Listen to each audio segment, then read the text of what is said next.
কার্যক্রম নিষিদ্ধ আওয়ামী লীগের কর্মসূচি ঘিরে রাজধানীতে নিরাপত্তা জোরদার করেছে আইনশৃঙ্খলা বাহিনী। প্রতিহত করতে অবস্থান নিয়েছে বিভিন্ন রাজনৈতিক দলও। সে খবর জানাতে যাত্রাবাড়ি থেকে যুক্ত আছেন নাজমুস সাকিব, উত্তরা থেকে যুক্ত আছেন আসিফ ইকবাল খান এবং গাবতলী থেকে যুক্ত আছেন জাদ মাহমুদ। শুরুতে চলে যাব যাত্রাবাড়িতে নাজমুস সাকিবের কাছে। সাকিব, নিরাপত্তা পরিস্থিতি কেমন দেখছেন, আর পুলিশের চেকপোস্টগুলোতে তল্লাশি কার্যক্রম চোখে পড়ছে কিনা, আর সেনাবাহিনী বিজিবির টহল দেখছেন কিনা জানাবেন।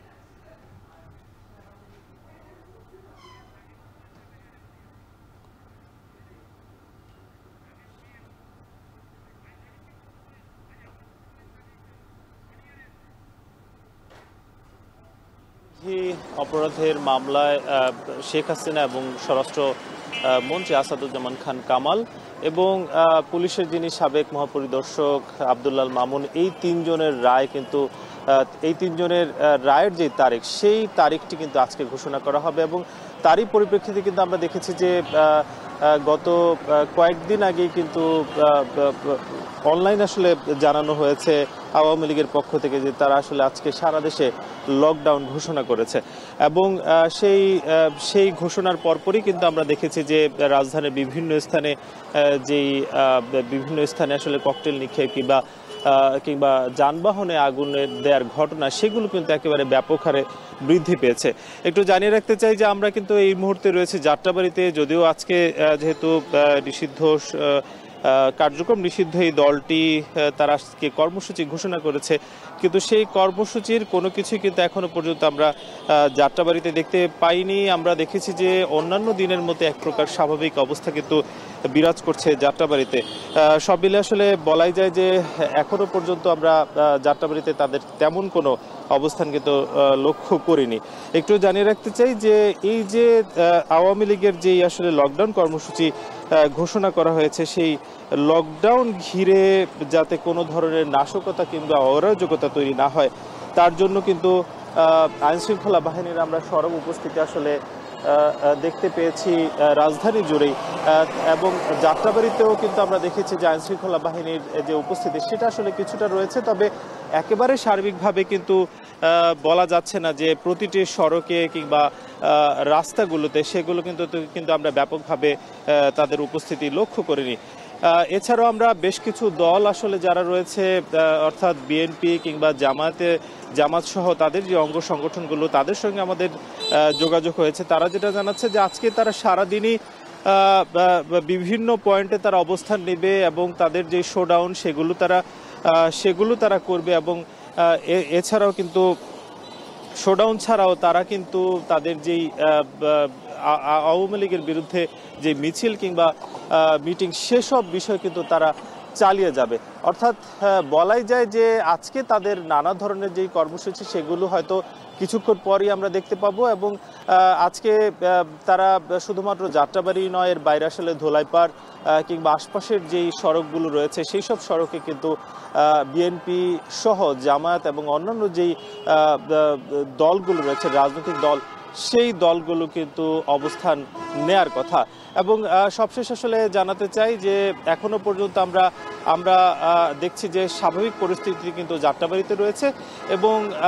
এবং যেই রাজনৈতিক দলগুলোর যে অবস্থান, সেটা এখনো দেখা যায়নি। তবে তারা হয়তো কিছুক্ষণ পর এই সড়কে অবস্থান করতে পারে। আমরা অন্যান্য জায়গার খবর নিতে চাই, আমাদের সহকর্মী বিভিন্ন প্রান্তে রয়েছেন। আমরা এই পর্যায়ে যেতে চাই উত্তরাতে, সেখানে সহকর্মী আসিফ ইকবাল খান রয়েছেন। জানতে চাই যে সবশেষ সেখানকার কি পরিস্থিতি। আসিফ।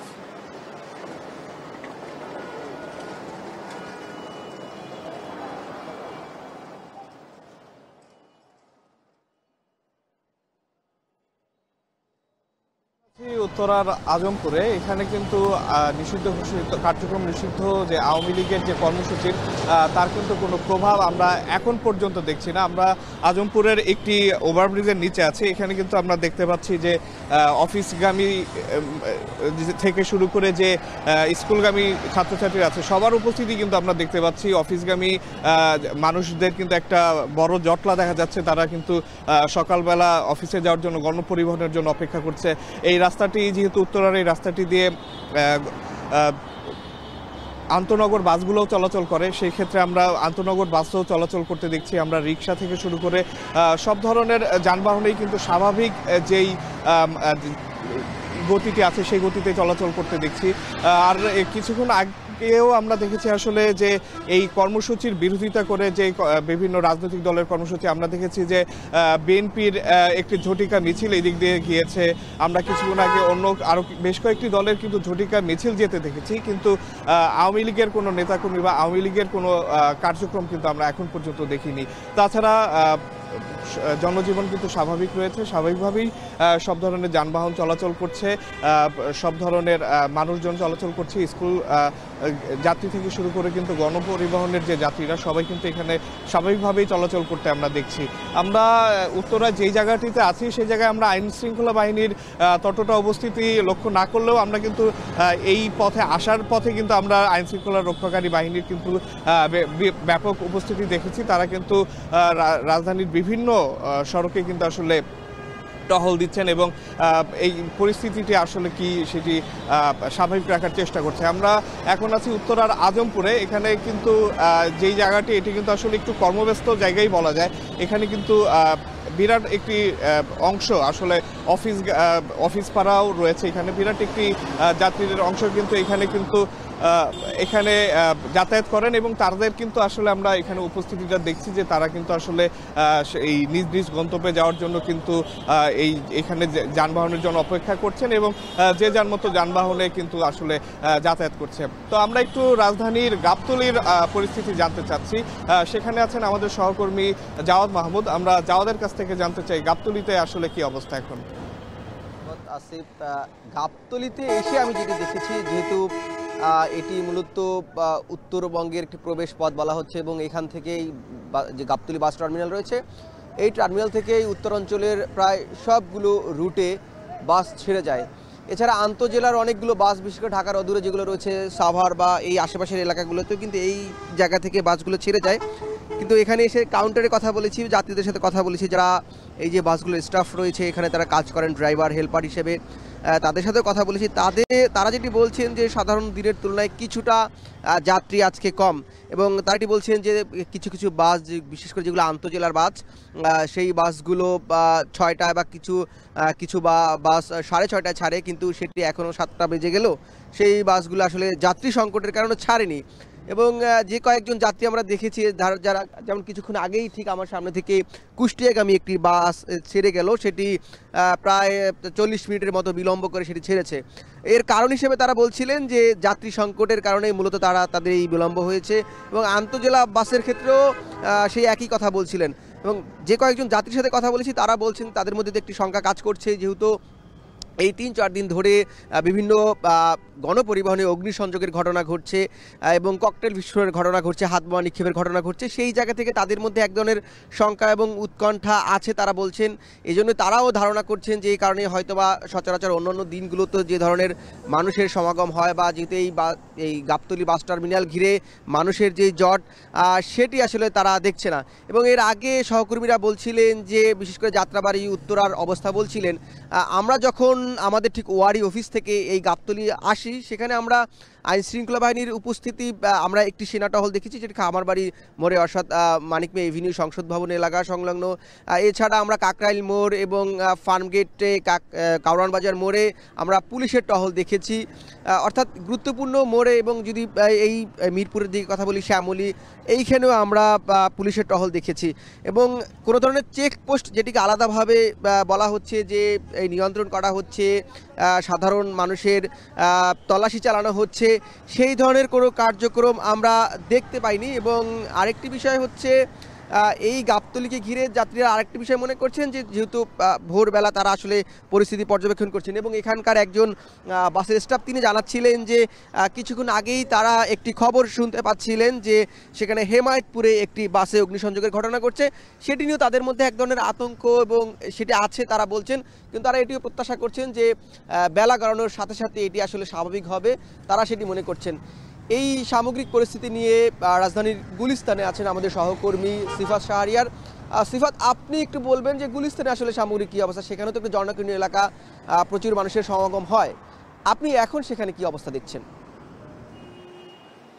জাওয়াদ, কেবল 7:15 সকাল, স্বাভাবিক দিনগুলোতে যে অবস্থা থাকার কথা একেবারে সেটি আমরা দেখছি। গাড়ি চলাচল নারায়ণগঞ্জ অর্থাৎ উপকণ্ঠের শহরের যে গাড়িগুলো সেগুলো ভেতরে প্রবেশ করছে এবং এই গুলিস্তান থেকে চারপাশে যেহেতু এই একেবারে আমরা চৌরাস্তা যেটি রয়েছে জিরো পয়েন্টে সেখানেই আছি। আর একটু দেখাতে চাই এখানকার যেই স্বাভাবিক যে চলাচল গাড়ির সে চলাচলই কিন্তু আমরা দেখছি, যেহেতু সময় গড়ার সাথে সাথে এখানে যান চলাচল বাড়ছে।